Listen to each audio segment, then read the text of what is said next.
सबसे पहले समस्थानिक में क्या पढ़ा था, जिनके परमाणु क्रमांक सेम होते हैं, द्रव्यमान संख्या अलग अलग होती है।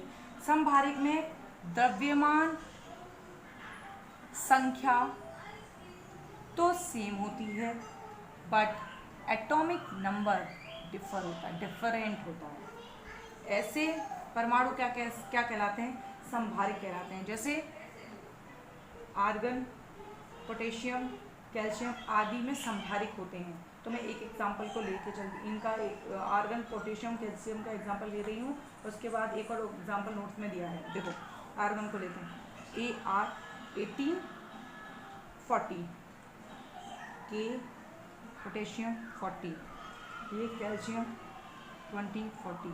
अब आप इसमें देखो, ये Z को रिप्रेजेंट कर रहे हैं, तो कैसे हैं, अलग अलग हैं नहीं, ये तो अलग अलग हो गए, लेकिन 40 40 40 द्रव्यमान संख्या सेम है, दिखाई दे रहा है। उसको और अच्छे से एक्सप्लेन करके देखो, इलेक्ट्रॉन की संख्या कितनी होगी, क्योंकि न्यूट्रल है, प्रोटॉन इक्वल्स टू इलेक्ट्रॉन और प्रोटॉन, तो इसमें भी 18, ये भी 18, 19 19 20। जो न्यूट्रल एटम होते हैं उनमें प्रोटॉन की संख्या और इलेक्ट्रॉन की संख्या बराबर होती है, और वो किसके बराबर, परमाणु क्रमांक के बराबर। लेकिन अगर हमें न्यूट्रॉन निकालना हो तो न्यूट्रॉन हम कैसे निकालते हैं, न्यूट्रॉन कैसे निकालेंगे, इसमें 22, 21 और 20, ठीक है। कैसे निकालेंगे, अगर हमें न्यूट्रॉन निकालें तो 40 दिया, 40 में से 18 गया तो 22, 40 में से 19 गया तो 21, 40 में से 20, क्योंकि जो A होता है वो P+N ही तो होता है। जब मैंने P दिया है, A दिया तो N निकाल सकते हो, तो मैंने यहाँ निकाल दिया, A बराबर P+N लिखकर मैं वही लिख रही हूँ 40 40 40। अब देखो इसमें परमाणु क्रमांक ये है, परमाणु क्रमांक सेम है, सॉरी अलग अलग है, लेकिन एटॉमिक नंबर सेम है, ये तो कह रहे हैं, सॉरी एटॉमिक नहीं, द्रव्यमान संख्या, एटॉमिक मास सेम है, लेकिन एटॉमिक नंबर डिफरेंट है, दिखाई दे रहा होगा। तो ये क्या है, आपस में समभारिक है। अब समभारिकों की विशेषता पढ़ें, तो समभारिकों की विशेषताएं स्टार्ट करते हैं। क्या होती है विशेषताएं समभारिकों की, देखो फर्स्ट विशेषता है, समभारिक में प्रोटॉन व न्यूट्रॉन की संख्या का योग कैसा होता है, समान होता है। जो समभारिक मतलब जैसे इसमें इस एग्जांपल में देखो, इसमें प्रोटॉन व न्यूट्रॉन की योग 40 40 40, तीनों में 40 है, मतलब कैसा है, सेम। P+N क्या होता है, सेम होता है समभारिकों के, ठीक है। जिनके कारण परमाणु भार तो, एटॉमिक मास तो, A की वैल्यू तो सेम होती है, लेकिन एटॉमिक नंबर कैसा, Z, मैं Z से कर दूँ, Z कैसे होते हैं, समान नहीं होते, भिन्न भिन्न होते हैं। इसके बाद नेक्स्ट पॉइंट, अगर हम स्थान की बात करें तो समस्थानिकों को एक ही स्थान पर रखा जाता है। क्या आर्गन, पोटेशियम, कैल्शियम का स्थान एक ही आवर्त सारणी में नहीं है, तो क्या है, पीरियोडिक टेबल में इनका स्थान अलग अलग होता है, ठीक है। इसके बाद नेक्स्ट, समभारिकों में इलेक्ट्रॉन व्यवस्था भी कैसी होती है, अलग अलग होती है, नहीं, अलग अलग व्यवस्था होने के कारण इनके भौतिक व रासायनिक दोनों गुण ही कैसे होते हैं, गुण, फिजिकल एंड केमिकल प्रॉपर्टी कैसी होती हैं, डिफरेंट। तो ये हो गया यहाँ पे समभारिक कंप्लीट। इसके बाद है सम न्यूट्रॉनिक। सम न्यूट्रॉनिक में क्या होता है, सम आगे लगा है न्यूट्रॉन से पहले, तो वही सम न्यूट्रॉन मतलब न्यूट्रॉन की संख्या समान। तो मैं स्टार्टिंग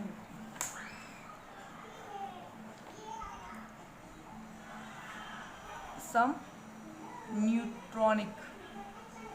अब सम न्यूट्रॉनिक क्या होते हैं, सम न्यूट्रॉनिक जिसमें न्यूट्रॉन की संख्या समान होती है। तो भिन्न भिन्न तत्वों के वे परमाणु जिनमें इलेक्ट्रॉन व प्रोटॉन की संख्या भिन्न भिन्न होती है, लेकिन न्यूट्रॉन की संख्या कैसी होती है, सेम होती है। तो एग्जाम्पल से ज़्यादा क्लियर होगा, तो देखो एग्जाम्पल, हाइड्रोजन और हीलियम। अब इसको देखते हैं, अलग अलग परमाणु हैं। अब इसमें देखो प्रोटॉन व न्यूट्रॉन की संख्या देखेंगे। सबसे पहले हम प्रोटॉन की संख्या देख रहे हैं। इसमें कितनी है? 1। इसमें कितनी है? 2। प्रोटॉन न्यूट्रॉन की संख्या अलग अलग है, सॉरी प्रोटॉन की संख्या अलग अलग है। अब न्यूट्रॉन की संख्या देखते हैं। न्यूट्रॉन इसमें कितने हैं? 3 में से 1 गया तो 2, 4 में से 2 गए तो 2। देखो इन दोनों में न्यूट्रॉन की संख्या समान है और प्रोटॉन की संख्या, तो ये आपस में क्या है? सम न्यूट्रॉनिक। ठीक है, सम न्यूट्रॉनिक नए अलग से तत्व उत्पन्न या परमाणु अलग से उत्पन्न होकर नहीं आए, आपस में अंतर करते हुए इनमें न्यूट्रॉन की संख्या समान है तो इनमें न्यूट्रॉन सम न्यूट्रॉनिक की श्रेणी में रख दिया। इनमें परमाणु भारक में समानता है तो परमाणु संभारिक की श्रेणी में रख दिया। तो किसी में परमाणु क्रमांक में समानता है तो उन्हें किसमें रख दिया? समस्थानिक की श्रेणी में रख दिया। समस्थानिक याद रखना है, पीरियोडिक टेबल में समान स्थान, संभारिक में पीरियोडिक टेबल में समान स्थान नहीं होता। ठीक है, इसकी बात करें तो ये भी पीरियोडिक टेबल में इनकी भी स्थिति एक ही नहीं होती है, अलग अलग है दोनों की। अब देखो यहाँ पर संभारिक, सम न्यूट्रॉनिक और समस्थानिक कंप्लीट हो गया। अब नेक्स्ट टॉपिक स्टार्ट करते हैं, न्यूक्लियनों के मध्य कार्यरत बल। न्यूक्लियन मतलब प्रोटॉन व न्यूट्रॉन, इनके मध्य कार्यरत बल के बारे में देखते हैं। अब हम पढ़ेंगे नाभिक के बीच में कार्यरत बल। तो मैं शॉर्ट में कार्यरत बल न्यूक्लियनों के बीच। तो न्यूक्लियन के बीच में कार्यरत बल से पढ़ने से पहले हम न्यूक्लियन पढ़ेंगे और न्यूक्लियन पढ़ने के बाद हम देखेंगे कि उसमें अस्थायित्वता क्या होती है। तो देखो बल की ज़रूरत जब पड़ेगी जब वो अस्थायी हो और उसको बांध के रखना हो। ठीक है, तो उसमें न्यूक्लियन में अस्थायित्वता क्या होती है उसको पढ़ेंगे। उससे पहले हम न्यूक्लियन के बारे में बात करते हैं। परमाणु के केंद्र में उपस्थित अति अल्प आयतन का धनात्मक आवेश क्या कहलाता है? नाभिक। नाभिक परमाणु के केंद्र में उपस्थित होता है, अति अल्प आयतन में उपस्थित होता है और धनावेशित होता है। क्यों? क्योंकि न्यूट्रॉन पर तो उदासीन है लेकिन प्रोटॉन तो पॉजिटिव नेचर वाले होते हैं, तो इसीलिए धनावेशित कहा जाता है।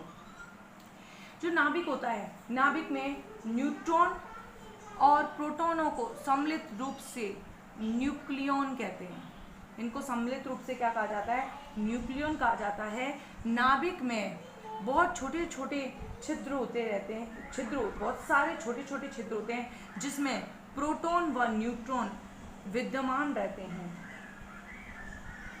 प्रोटॉन पॉजिटिव होता है जबकि न्यूट्रॉन उदासीन होता है। पॉजिटिव है, ये उदासीन है। ठीक है, इसका मतलब कोई नेगेटिव चार्ज नहीं होता, तो ये स्टेबल कैसे होगा? पॉजिटिव उदासीन है तो चलो उदासीन में तो प्रतिकर्षण नहीं काम करेगा, लेकिन बहुत सारे पॉजिटिव हो जाएंगे तो उसमें प्रतिकर्षण बल कार्य करेगा या नहीं? तो इसमें क्या काम करने लग जाता है? स्थिर विद्युत प्रतिकर्षण कार्य करता है। बात समझ में आ गई होगी। अस्थायी क्यों है? स्थिर वैद्युत प्रतिकर्षण कार्य करता है तो इसका मतलब ये न्यूक्लियन अर्थात नाभिक को स्टेबल ही नहीं होने देगा। तो स्टेबल होता कैसा है? जबकि हम तो जानते हैं कि नाभिक स्टेबल होता है, प्रत्येक परमाणु में पाया जाता है। तो क्या होता है? इस स्थिर वैद्युत इसमें जो समान विद्युत आवेश होते हैं जैसे पॉजिटिव इनके मध्य स्थिर वैद्युत प्रतिकर्षण बल कार्य करता है। ऐसी स्थिति में नाभिकों को स्थायी बनाने के लिए इस बल से अधिक मात्रा में आकर्षण बल होना चाहिए। इस बल से अधिक मात्रा में क्या होना चाहिए? आकर्षण होना। मतलब किसकी उपस्थिति जरूरी है? क्या होना चाहिए? स्थिर वैद्युत आकर्षण की हमें जरूरत है। अगर इससे ज्यादा मात्रा में स्थिर वैद्युत आकर्षण बल होगा तो स्थायी हो जाएगा, लेकिन ऐसा संभव नहीं होता है। क्यों? कारण देखते हैं इसके। फर्स्ट कारण है क्योंकि नाभिक में कोई नेगेटिव आवेश होता ही नहीं है जो इसके विरुद्ध आकर्षण बल उत्पन्न कर सके। तो इसमें कोई नेगेटिव चार्ज ही नहीं है। नो नेगेटिव चार्ज क्या होता है? क्या नहीं। तो पहली पॉसिबिलिटी तो इसलिए खत्म। दूसरा, नाभिकीय बल बहुत छोटे छोटे जो नाभिक, अगर हम ये भी बात बोलें कि नाभिक में एक विशेष प्रकार का फोर्स होता है जिसे हम नाभिकीय बल कहें जो इसको स्टेबल करता है, तो नाभिकीय बल की परास भी बहुत कम होती है, 2 से 3 फर्मी मीटर होती है। मतलब 10⁻⁻15 मीटर दूरी तक होती है। तो अब नाभिक स्टेबल होता कैसे है? तो अब नाभिक स्टेबल कैसा होता है, इसके लिए हम निम्न कुछ कारकों की बात करेंगे। इनमें से किसी एक के द्वारा नाभिक स्टेबल हो जाता है। अब वो कारक कौन से हैं वो आगे देखो।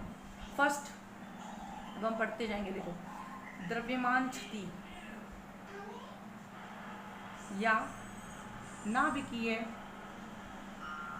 बंधन ऊर्जा। देखो, जो सभी ज्ञात समस्थानिक हैं, सभी ज्ञात समस्थानिकों का प्रेक्षित परमाणु भार, उसमें उपस्थित प्रोटॉन, देखो लिखती भी चलती हूँ, सभी ज्ञात समस्थानिकों का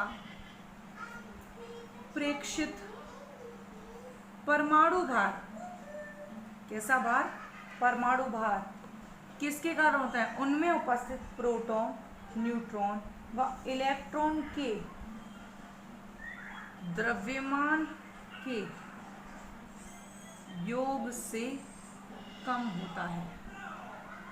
तो क्या बात बताइए, अगर हम सभी ज्ञात समस्थानिकों में देखें तो सभी ज्ञात समस्थानिकों का जो परमाणु भार प्रेक्षित करते हैं, आइडेंटिफाई करते हैं हम जो परमाणु भार, उसकी तुलना अगर हम प्रोटॉन, न्यूट्रॉन और इलेक्ट्रॉनों के द्रव्यमान को इनका योग कर लें और जो परमाणु भार निकालें, तो इन दोनों में अंतर क्या होता है? जो प्रेक्षित परमाणु भार है उसका मान ज़्यादा आता है, और हम प्रोटॉन, न्यूट्रॉन, इलेक्ट्रॉन के द्रव्यमान को जोड़कर जो परमाणु भार निकालते हैं उससे उसका कम आता है।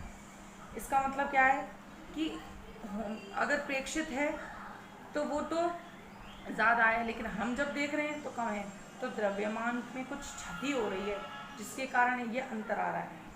क्या हो रही है? कुछ क्षति हो रही है जिसके कारण ये अंतर आ रहा है। तो अब वही देखते हैं। देखो आगे, तो अब हम इसमें एक एग्जाम्पल लेके चलते हैं। देखो जैसे हीलियम लेते हैं। अब इस हीलियम को लेके चलते हैं। इस हीलियम में कितने प्रोटॉन, कितने न्यूट्रॉन होते हैं और कितने इलेक्ट्रॉन होते हैं? तो दो प्रोटॉन होते हैं, 2 इलेक्ट्रॉन होते हैं और 2 ही न्यूट्रॉन होते हैं। ठीक है, 2 ही क्या होते हैं? न्यूट्रॉन होते हैं। अब देखो इसके बेसिस पर हम क्या करते हैं। हमने क्या किया, सबसे पहले 2 इलेक्ट्रॉन का द्रव्यमान निकाला। तो मैं लिख रही हूँ 2 इलेक्ट्रॉन का द्रव्यमान कितना होगा? 2 इलेक्ट्रॉन का द्रव्यमान, 1 इलेक्ट्रॉन का द्रव्यमान ने 2 का मल्टीप्लाई किया तो 1.0005448, तो क्या आ गया? 0.00109.6 AMU आ गया। क्या आ गया? 2 प्रोटॉन, इसमें जो 2 प्रोटॉन है उसका द्रव्यमान ये निकल गया। नेक्स्ट, 2 प्रोटॉन का द्रव्यमान क्या होगा? 2, एक का लिख लेते हैं 1.00758 AMU, तो 2 का क्या हो गया? 2.0156 AMU। ठीक है, अब मैं फिर लिख रही हूँ 2 न्यूट्रॉन के लिए लिख लेते हैं। तो 2 × 1.00893 2.011786। तो अब अगर हम हीलियम का अगर इसके बेसिस पे द्रव्यमान देखें तो कितना आ जाएगा? देखो, तो मैं लिख रही हूँ 2 कैटेगरी में डिवाइड कर रही हूँ, एक तो अनुमानित और एक वास्तविक। ये होता है 4.03410 AMU। इसको देखो, ये होता है 4.00390 AMU, दिख रहा है? अब देखो दोनों में कुछ ज़्यादा है कुछ कम। अगर हम अनुमानित की बात करें तो अनुमानित ज़्यादा है और वास्तविकता में वो कम आया है। आया या नहीं कमी? तो इसका मतलब कुछ इसमें से कुछ द्रव्यमान की क्षति हो गई है जिससे हमें वास्तविकता में जो द्रव्यमान मिला है वो कम मिला है। ठीक है, तो हम भाई इसी से निकालेंगे द्रव्यमान क्षति। तो हम कैसे निकाल सकते हैं द्रव्यमान क्षति? द्रव्यमान क्षति बराबर, या फिर हम लिख लें द्रव्यमान में जो अंतर है, क्या आ जाएगा? अनुमानित माइनस वास्तविक द्रव्यमान। कितना है? 4.03410 4.00390। यही होगा। कितने की कमी आई? 0.03020 AMU डेल्टा M। यही है क्या? क्या आ गई, द्रव्यमान की क्षति कितनी हुई है 0.03020। द्रव्यमान की यह क्षति आइंस्टीन के ऊर्जा समीकरण से हमने डेल्टा एम निकाल दिया। आइंस्टीन का ऊर्जा समीकरण E बराबर डेल एम सी स्क्वायर, तो हमने लिख दिया डेल्टा एम सी स्क्वायर के अनुसार इसका किसमें परिवर्तन हो जाता है, ऊर्जा में चेंज हो जाती है। ये क्या द्रव्यमान क्षति किसमें चेंज हो गया, इसका किसमें इंटरचेंज हो गई, ऊर्जा में परिवर्तन हो गया। और यही ऊर्जा न्यूक्लियन को बांधे रखने के लिए आवश्यक होती है। ये क्या करती है, न्यूक्लियन को बांधे रखती है। समझ में आ गया, न्यूक्लियन में सब पॉजिटिव पॉजिटिव है, जब पॉजिटिव पॉजिटिव है तो स्थिर वैद्युत प्रतिकर्षण लगेगा। अब स्थिर वैद्युत प्रतिकर्षण होगा तो न्यूक्लियस स्थायी नहीं होगा। इसको स्थायी करने के लिए हमें उसके विरुद्ध आकर्षण चाहिए। इसी ऊर्जा को, जो द्रव्यमान क्षति से किसमें ऊर्जा में बदलती है, इसी ऊर्जा को क्या कहते हैं, इसी एनर्जी को क्या कहते हैं, बंधन ऊर्जा। क्यों, क्योंकि ये न्यूक्लियन को बांधे रखने के लिए जरूरी होती है। जिस परमाणु के लिए बंधन ऊर्जा का मान अधिक होता है, नाभिक का स्थायित्व उतना ही ज़्यादा। अगर बंधन ऊर्जा का मान कम है तो न्यूक्लियनों को पृथक करने में आसानी होगी, ज़्यादा हो तो न्यूक्लियन को पृथक करने के लिए बहुत ज़्यादा ऊर्जा की जरूरत होगी। यहाँ पे द्रव्यमान क्षति कंप्लीट। इसके बाद नेक्स्ट है नाभिकीय बल या मेसोन सिद्धांत। अब इसके बाद एक नया सिद्धांत है जो क्या बताता है कि नाभिक में स्टेबिलिटी आती कहाँ से है। इसके बाद नेक्स्ट है मेसोन सिद्धांत और या फिर नाभिकीय बल। इसको हम नेक्स्ट लेक्चर वीडियो में पढ़ेंगे। ओके।